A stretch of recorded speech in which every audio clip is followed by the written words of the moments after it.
Isa rin talaga sa malawak ang fanbase itong si Hebron.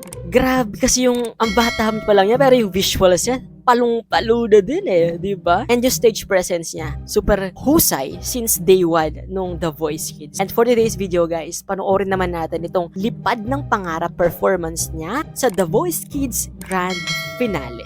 Samahan niyo ako guys at panoorin natin to. Let's go! Isa rin talaga siya sa mga candidate na pwedeng maging grand champion ng The Voice Kids Hebron.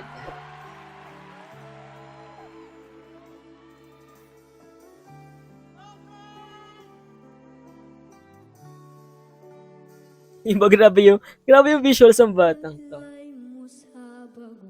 Uy, pang contest talaga yung pinili niyang song. Spellbound, Hebron.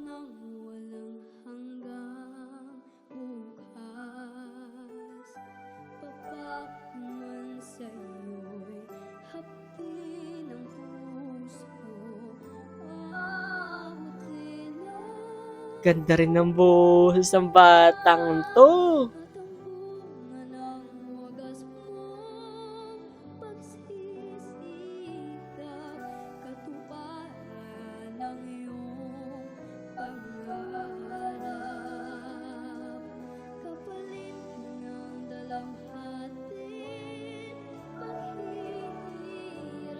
Emotion.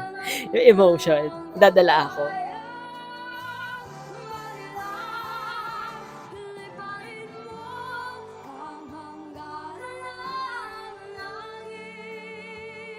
Grabe din dynamics ng boses niya ha.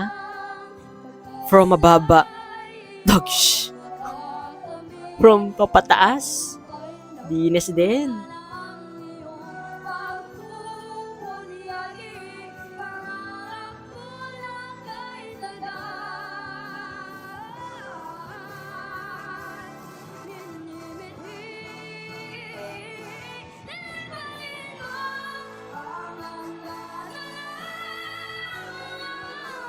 Oh, say gagi.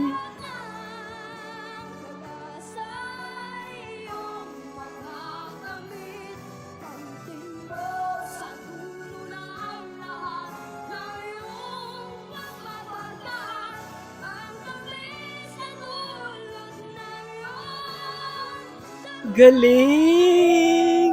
Woo!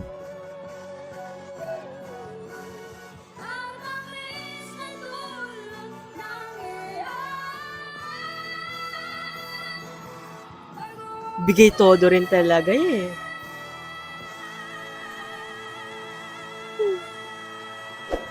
Ang lakas ng stage presence niya, guys. That's it. Alam nyo, full package din talaga itong si Hebron From, ang cute ng visuals niya. Lalo siguro pag tumanda-tanda pa to, dun lalabas yung matinee idol, di ba? Na face card niya.